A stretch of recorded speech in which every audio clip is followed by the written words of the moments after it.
It's a hunter's nightmare. Plummeting 25 feet from a tree stand, smashing into the ground. I just couldn't understand what was going on.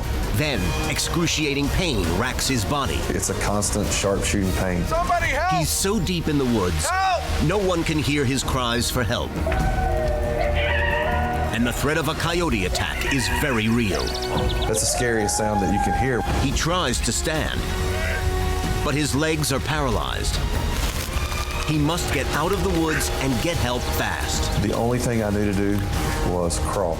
It will take superhuman strength and an unwavering faith in God for this hunter to save his own life. In the wild, when things go bad, they go bad fast. Without warning, your life can hang by a thread. Adventurer and survivor Craig DeMartino fought back from his own wilderness disaster to reclaim his life. Now Craig meets other courageous outdoorsmen who beat the odds and return from their own fight to survive. I'm Craig DeMartino. Nathan Holcomb was enjoying an afternoon of bow hunting from his tree stand when the next thing he knew, he was lying on the ground looking up through a haze of confusion, his body racked with pain. It's exactly what I experienced when I fell during my own rock climbing accident. How quickly life can change. How quickly you find yourself fighting for your life. Nathan Holcomb was born a jock. Throughout his school years, he made every team he tried out for. But baseball and then softball were the sports he really excelled in. Nathan was so good, he was spotted by scouts and invited to play professional travel softball. When it came time to earn a steady living, teaching and coaching were a good fit. Whether it's in the classroom, on the field, I love to see the kids succeed. If I can make a difference in one kid's life, I have done enough. While working at Southern Alamance High School in North Carolina, Nathan became friends with the dad of one of his most dedicated student ball players. I've known Nathan 9 years. He was kind of a mentor to my son, Jeremy. You won't find a better guy. Great friend, great leader, a great mentor to everybody. What's the game plan for tomorrow? Hopefully do better than we did last year. We love to laugh, we love to joke, we love to hunt. Eddie was a champion archer besides being an avid bow hunter. He was happy to make Nathan a convert to his weapon of choice for hunting. You have to be so quiet. It's not about the kill, it's about the experience of being out in the woods and seeing all the deer. After marrying Brandy, another great athlete and coach, Nathan relocated to be with her in Tennessee. But this didn't mean he would give up hunting in North Carolina with his buddy Eddie. In September of 2010, Nathan made the 8-hour drive to Eddie's house. The plan was to hunt white-tailed deer the next day. Eddie had been hunting on 800 acres of private land for nearly 25 years. He had motion-triggered infrared cameras set up to get pictures of deer and other game day and night. I got these pictures from the camera last night. Nice.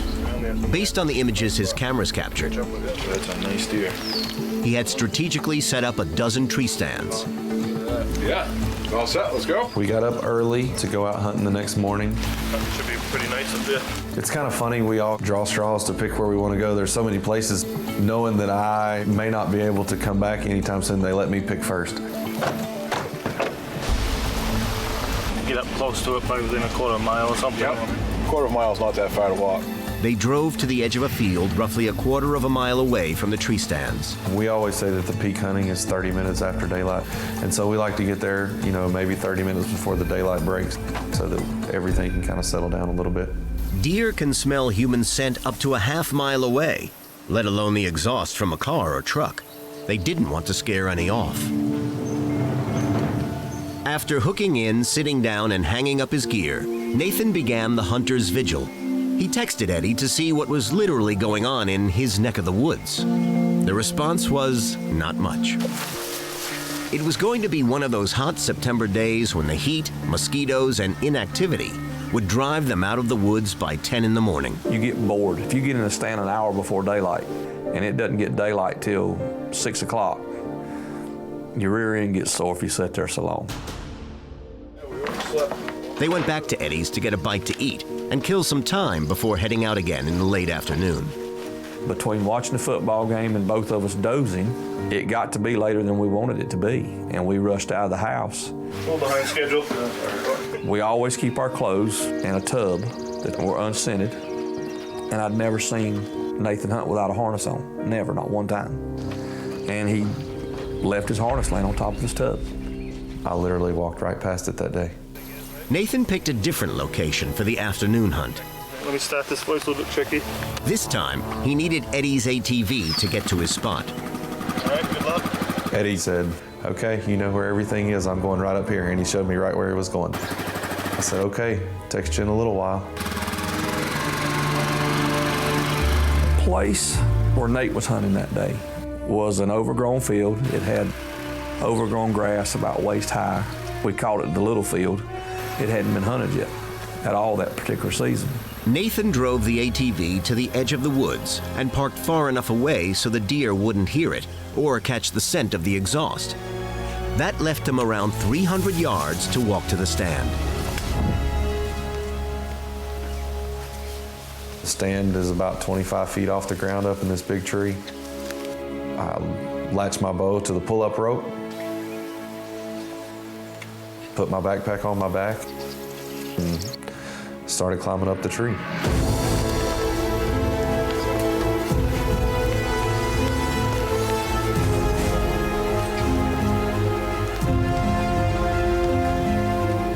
After getting settled on the stand, Nathan hung up his backpack and pulled up his bow. Then he knocked an arrow and put his release on his hand. Finally, he sat back and texted his wife and then Eddie to check in and say he was A-OK. After I put the phone away, I remember seeing myself start to go forward. Nathan had no idea that the straps holding the stand to the tree had snapped without warning. He had just fallen 25 feet and slammed into the ground.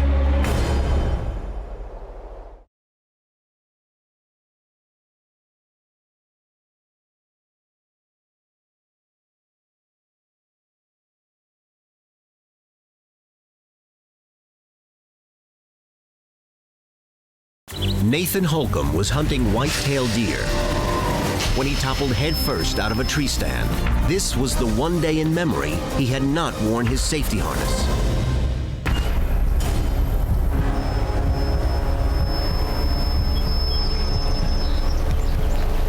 And the next thing I remember is I look up and I'm laying on the ground. He had just plummeted 25 feet into the ground, conscious but confused. Within seconds, he was jolted into a new awareness of the pain that now racked his body. It didn't really feel real. I just couldn't understand for a minute what was going on. The pain was excruciating.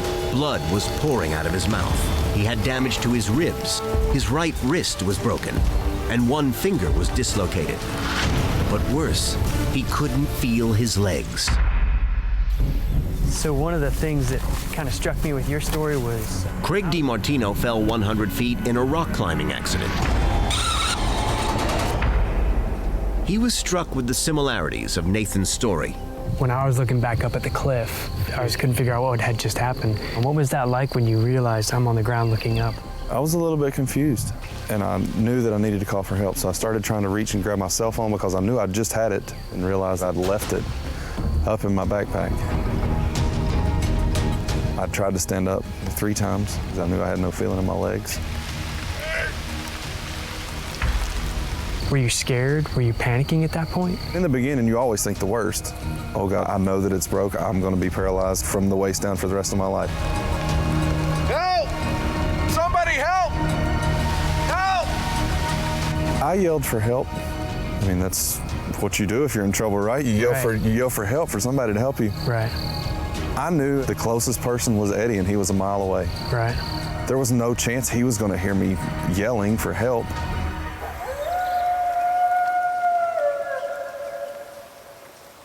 I knew that I had to do something fast because of the threat of coyotes. They were all in those woods. He knew he was injured prey to a hungry pack of coyotes. The coyotes will attack in a pack. To be sitting there and you hear them, that's the scariest sound that you can hear. I've got to do something to get out of here. There was only one possible exit plan.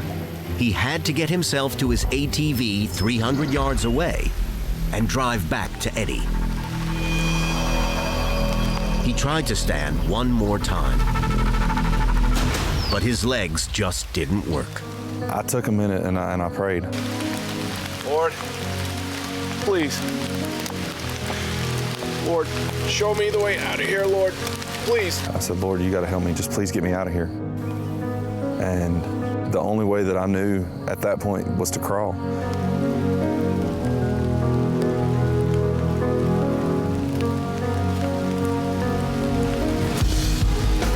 I rolled over on my belly, used my elbows, and I crawl like an army.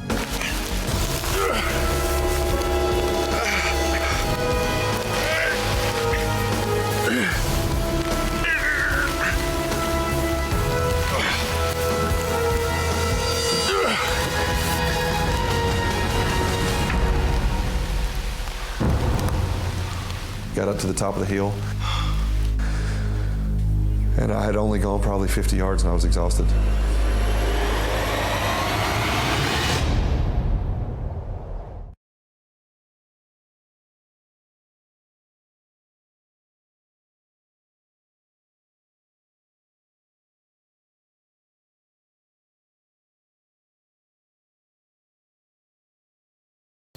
Nathan Holcomb has just crawled with a broken back 50 yards. He's exhausted and in blinding pain, and still needs to crawl 250 more in order to reach his ATV. His hunting buddy Eddie has no idea Nathan was seriously injured by a fall.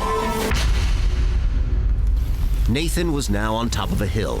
He realized he had only one option to survive this next hurdle. I rolled, like little kids just roll down a hill.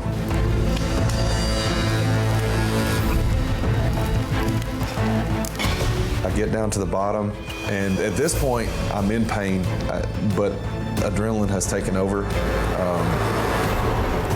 Angels took over, something took over, because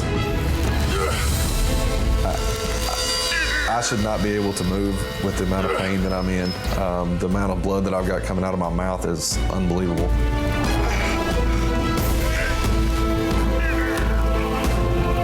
His elbows and knees were raw and bloodied from crawling, and he still was 200 yards from the ATV. Even worse, it was uphill from where he now was.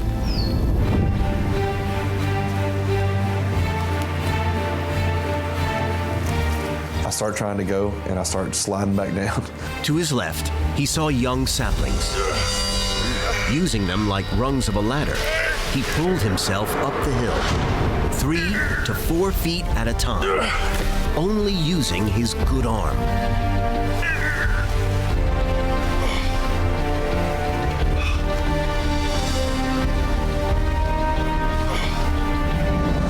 Finally, Nathan reached the ATV. I pull myself up on the edge of my four-wheeler. I lay my chest on it just to rest for a second, and when I did, I lost my balance and I fell off. So I had to start all over again. Nathan tried one more time. And that's when I really started to panic, because I knew that this is how I get to my help. Right. And I can't get on my help. Right. And it was so frustrating that I remember sliding off for the second time and thinking, I've got to get on this thing or I'm not going to make it. I have to do this. Right. And that was the hardest part.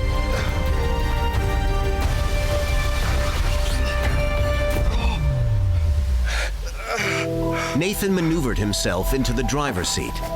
Luckily, he had left the keys in the ignition.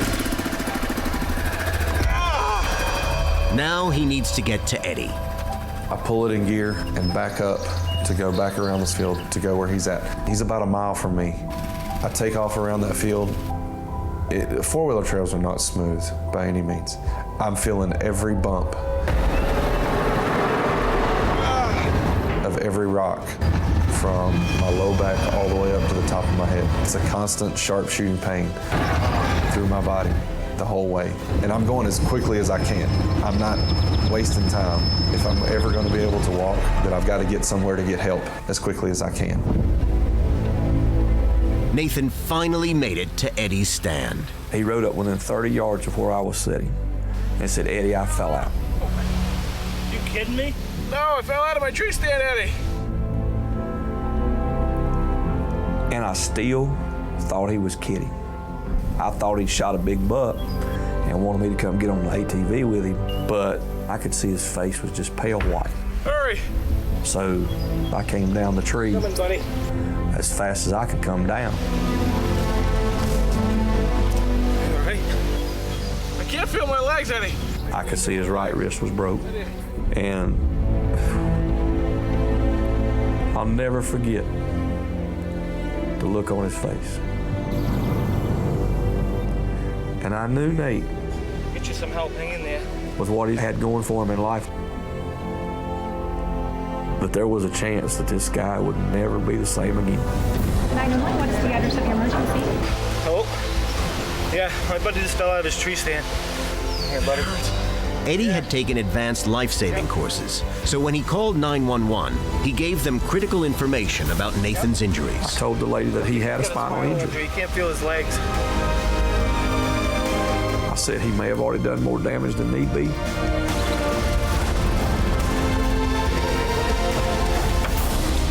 Eddie put the seat back in his truck and dragged Nathan to it 1 foot at a time.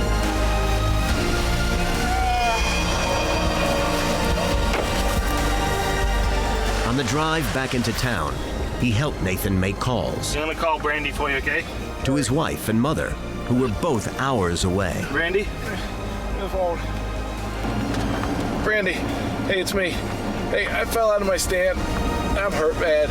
Eddie drove Nathan to the volunteer fire station, where a waiting life flight helicopter flew Nathan to UNC Chapel Hill Hospital. There, renowned neurosurgeon Dr. Eldad J. Hadar and his team just happened to be on call. How you doing, Nathan? Not so good. You've hurt your back badly. The x-rays are show a lot of damage in there. We're going to have to get you into the OR right away. Am I paralyzed? We can't tell. The films were inconclusive. There's a lot of damage in there.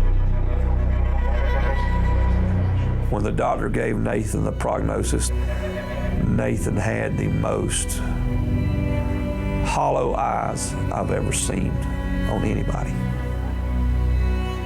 And that's when I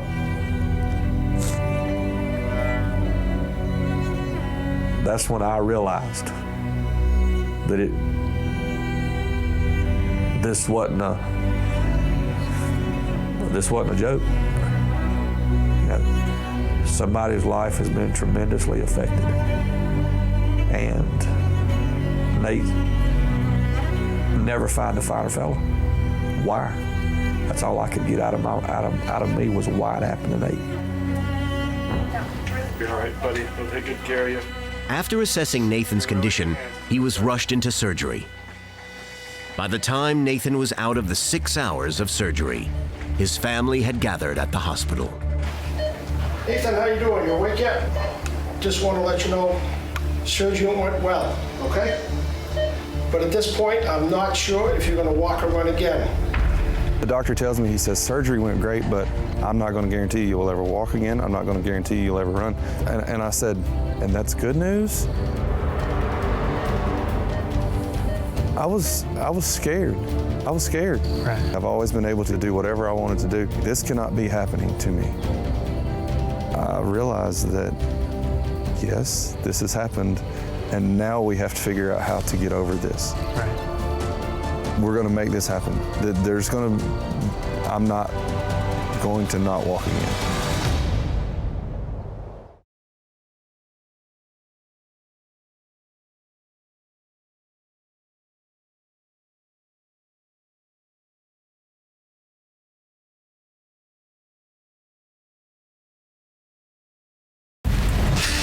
Before his paralyzing accident, Nathan Holcomb had only been married for a month. Surgery had gone well. But at this point, I'm not sure if you're going to walk or run again. Now this new husband, teacher, and professional athlete faced an uncertain future. Craig DeMartino recalls with Nathan, what it was like to talk to their wives after their accidents. One of the hardest things for me was talking to Cindy. When you saw Brandy for that first time, what was going through your mind? You know, I told her she didn't sign up for this. Oh, yeah. You know? Yeah. Right.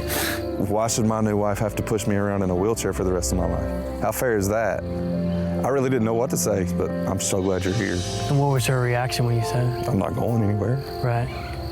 What do you think it's done for your marriage? We spent a month out of the first 2 months of our marriage in the hospital. It made us so much stronger. Right. You never really know somebody until you go through something like this. A week into rehab, the feeling started coming back into Nathan's legs. 4 weeks later, he walked out, aided by a walker, and began a period of outpatient physical therapy. What was it like for you? Was it just this demoralizing grind? I mean, for me, it was really, really hard and humbling. What was it like for you? We're going to teach you to do all these things all over again, just like you're a baby. Right. We're going to teach you to take your first step again. They had to teach me to stand up. I'm 260 pounds of athlete. There's zero chance I should be in here right now. But boy, did they put me through the ringer and put me to work. 8 months after Nathan's surgery, he was able to suit up and play ball in a local game. It was kind of like a baby taking his first steps. I was so nervous. There you go. And I hit a home run. That's kind of when all the emotion kind of caught up with me. Nathan still hunts. He had some good luck on his first outing back in the woods with Eddie. Being the hunter that he is, he had a 5-pointer come in that day. And he said, "Hey man, I've got a 5-pointer out here." I said, "No way." I said, "How long has it been since you shot a deer?" He said, "Oh, I'm not gonna shoot that, it's too little." He said, "I just enjoy the hunt." Hey, we're gonna pray. Can you close your eyes? If it weren't for God, the power of prayer, Thank you, God, for the food. Amen. I'll tell you right now, he wouldn't be walking. He wouldn't be putting one foot in front of the other. He would have to be holding his kids while riding in a wheelchair. Nathan, too, has no doubt how he survived his fall and recovery. God played the part in me getting out of those woods. You know, there was nothing that I would have been able to do by myself. None. I can honestly say that, yes, he was the whole reason that I was able to get out. Tree stand falls are the leading cause of injuries to hunters in this country. Nathan's recovery is a testament to his strength and determination. His story has a happy ending, but that's not always the case. Be safe. Wear your harness. Your next hunting trip shouldn't become a fight to survive.